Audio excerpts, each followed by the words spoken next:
سوالت ہو گئی اور جب علی کی نعت مصطفیٰ کے بعد کی یوں لگا جیسے عبادت پر واہ واہ واہ واہ، عبادت پر عبادت ہو گئی۔ اللہم صلی علی محمد و آل محمد۔ کہا کعبے نے سچا خانہ حیدر ہوں میں، بولا قرآن کہ مولا کا ثناگر ہوں میں، تو کہتی تھی بنت اسد سے یہ جدار کعبہ، کہتی تھی بنت اسد سے یہ جدار کعبہ آپ کے واسطے دیوار نہیں گھر ہوں میں۔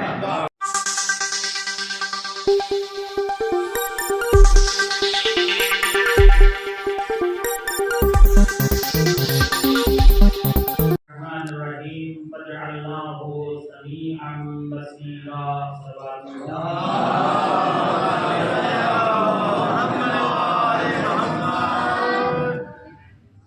اس پرمسرت موقع پر آپ تمام حضرات کی خدمت میں مبارکباد پیش کرتا ہوں، اور یہ وہ لمحہ ہے، یہ وقت ہے، یہ وہ تاریخ ہے، یہ وہ دن ہے کہ پوری دنیا میں مولا کائنات حضرت علی ابن ابی طالب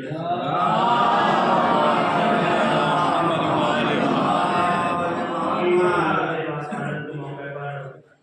جشن کا احتفال کیا جا رہا ہے، اس کی خوشیاں منائی جا رہی ہیں، اور ہر انسان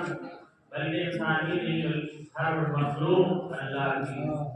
اور صرف زمین والوں کی بات نہیں ہے بلکہ زمین سے لے کے آسمان تک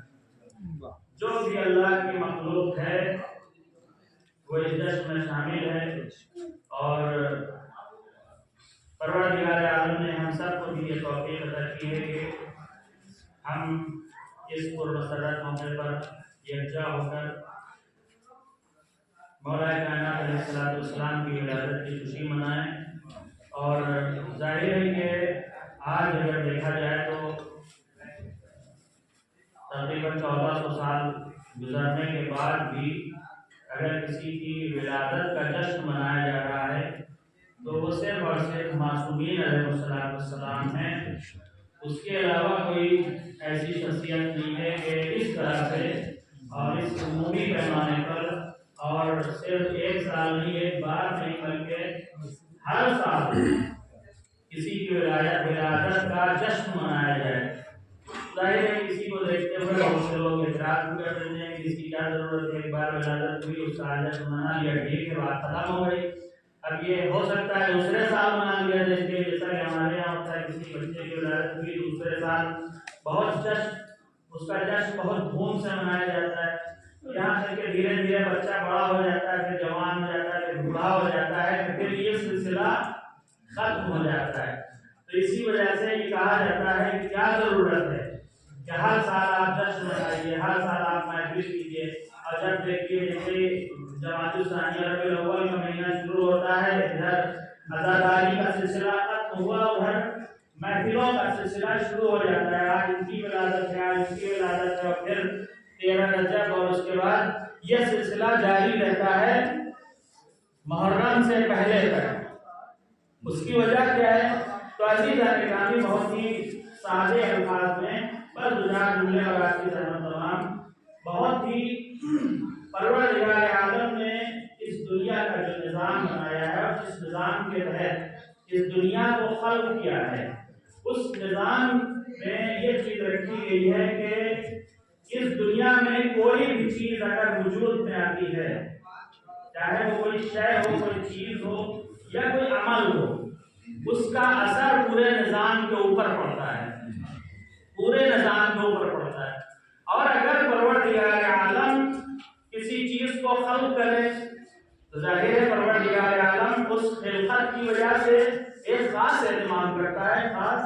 انتظام کرتا ہے۔ اگر کوئی ایک انسان اگر سانس لے رہا ہے، کوئی کام کر رہا ہے، اپنا ہاتھ چلا رہا ہے، اپنا منہ چلا رہا ہے، اپنی آنکھ چلا رہا ہے، آنکھوں سے دیکھ رہا ہے، زبان چلا رہا ہے، بول رہا ہے، اپنے پیر چلا رہا ہے، کچھ بھی کام کر رہا ہو انسان، تو اس کا اثر پورے نظام کے اوپر پڑتا ہے، اور یہ ایک حقیقت ہے۔ یعنی کوئی یہ نہ سوچے کہ ہمارا کام اور ہماری مرضی نہیں، بلکہ جو کام بھی ہم کرتے ہیں اس کا اثر ہمارے اوپر بھی پڑتا ہے اور دوسروں کے اوپر بھی پڑتا ہے، اور پوری دنیا کے اوپر کہیں نہ کہیں اس کا اثر پڑتا ہے۔ اسی وجہ سے جو قوانین بنائے گئے ہیں، جو نظام بنایا گیا ہے، وہ ساری چیزیں اسی کے تحت ہیں۔ تو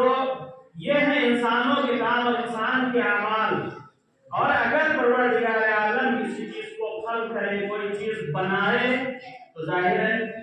اس کے لیے بھی پروردگار عالم میں انتظام کرے گا، یعنی اللہ کے اس فعل کا بھی اثر دوسری چیزوں پر پڑے گا۔ لیکن جب ہم کوئی کام کرتے ہیں اور جب خدا کوئی کام کرتا ہے، تو دونوں میں فرق یہ ہوتا ہے کہ ہمارے کام کا جو اثر دوسری چیزوں پر پڑتا ہے وہ اختیاری طور پر نہیں پڑتا، بلکہ خود بخود پڑتا ہے۔ یعنی پروردگار عالم نے جو علت اور معلول والا سسٹم بنایا ہے، اس کے تحت ہمارے کام کا اثر دوسری چیز پر پڑتا ہے۔ لیکن جب پروردگار عالم کوئی کام کرتا ہے تو ایسا نہیں ہے کہ جو کام کیا اس کا اثر دوسری چیز پر پڑے، نہیں، بلکہ پروردگار عالم کے اختیار اور ارادے کی وجہ سے اس کام کا اور اس فعل کا اثر دوسری چیزوں پر پڑتا ہے۔ تو عزیزان گرامی، جب پروردگار عالم نے اس دنیا کو بنایا اور اس دنیا میں انسانوں کو پیدا کیا اور انسانوں کی ہدایت کے لیے انبیاء کرام اور اولیاء خدا اور ائمہ معصومین علیہ السلام کو بنایا اور اس دنیا میں بھیجا، تو اس کے لیے ایک خاص اہتمام کیا۔ ایسا نہیں کہ بس کہہ دیا کہ آپ جائیے اور لوگوں کی ہدایت کیجیے، نہیں، بلکہ جب نوری شکل اور نوری پیٹرن سے انہیں اس جسمانی پیٹرن میں ڈھال کر زمین والوں کے لیے اور جسم والوں کے لیے بھیجا گیا، تو پروردگار عالم نے ایک خاص اہتمام کیا۔ اور اس کے پیچھے نہ جانے کتنی ایسی چیزیں ہیں اور اثرات ہیں کہ جو اس کی وجہ سے مرتب ہوتے ہیں، پروردگار عالم کے ارادے اور اختیار کی وجہ سے۔ مثال کے طور پر جب رسول اکرم صلی اللہ علیہ وآلہ وسلم اللہم صلی علی محمد وآل محمد، آپ جانتے ہیں کہ کیا معجزے رونما ہوئے، تو ایسا نہیں ہے کہ صرف رسول اکرم اس دنیا میں آئے اس وجہ سے یہ چیزیں رونما ہوئی، نہیں، بلکہ پروردگار عالم کا ارادہ یہ ہے، پروردگار عالم کا اہتمام یہ ہے کہ میں چونکہ اپنی حجت کو زمین پر بھیج رہا ہوں، لہذا اس کے اثر میں یہ ساری چیزیں رونما ہونا۔ تو عزیزان گرامی، جب کوئی بھی اللہ کی حجت زمین پر آتی ہے تو جتنے بھی آثار ہیں ان سب آثار کے ساتھ ساتھ پروردگار عالم کی رحمت اور برکت اپنے ساتھ لے کے آتی ہے، اور یہ رحمت اور یہ برکت جو وجود حجت خدا کی وجہ سے رونما ہوتی ہے اور آسمان سے زمین کی طرف نازل ہوتی ہے، یہ صرف ایک بار نہیں ہوتی۔ یعنی ایک ایمان اس دنیا میں آیا اور اس وقت کچھ برکتیں نازل ہوئی، کچھ رحمتیں نازل ہوئی اور یہ سلسلہ ختم ہو گیا، نہیں، بلکہ پروردگار عالم اس حجت کی برکت میں، اس ایمان کی برکت میں جب بھی محسوس کر سکتے ہیں۔ پروردگار عالم نے قرآن مجید کو نازل کیا شب قدر میں، اور اسی کی وجہ سے شب قدر کو 1000 مہینوں پر افضلیت عطا کی گئی۔ اس سال میں قرآن نازل ہوا جب رسول اکرم موجود تھے اس سال، تو پھر ہر سال شب قدر کیوں منائی جاتی ہے؟ اس کا مطلب یہ ہے کہ پروردگار عالم نے اگر رسول اکرم کے زمانے میں قرآن مجید کو نازل کیا تھا، تو یہ قرآن مجید اپنے ساتھ جو برکتیں لے کے آیا تھا، جب یہ تاریخ دہرائی جائے گی اور ماہ رمضان کا مہینہ آئے گا اور وہ تاریخ آئے گی، تو وہ تاریخ اپنے ساتھ ان تمام برکات اور رحمتوں کو لے کے آئے گی۔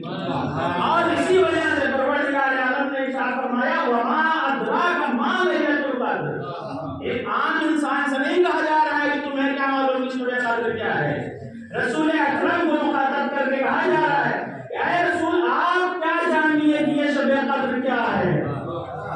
کوئی عام انسان مخاطب نہیں، رسول اکرم جس کے پاس ہر چیز کا علم ہے، اس سے اللہ کہہ رہا ہے آپ کو کیا معلوم کہ شب قدر کیا ہے؟ اس کے بعد ارشاد ہوتا ہے لیلۃ القدر خیر من الف شہر۔ شب قدر وہ رات ہے کہ جو 1000 مہینوں سے بہتر ہے۔ تو میں یہی یہاں پر صرف ایک جملہ یہ کہوں گا کہ کہ جب اگر کسی رات میں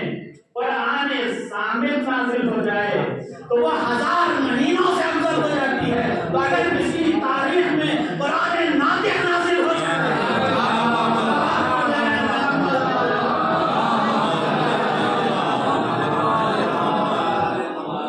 تو جب بھی وہ تاریخ آتی ہے اس سال شب قدر منائی جاتی ہے. کیوں؟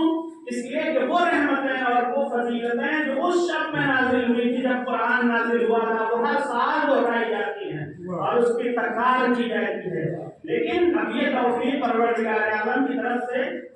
ہر اہل بیت علیہ السلام کے چاہنے والے کے. ایک یہ وجہ. دوسری وجہ یہ ہے کہ ہم کوئی بھی کام کرتے ہیں تو جب تک ہمیں کچھ ملنے والا نہ ہو یا ملا نہ ہو اس وقت تک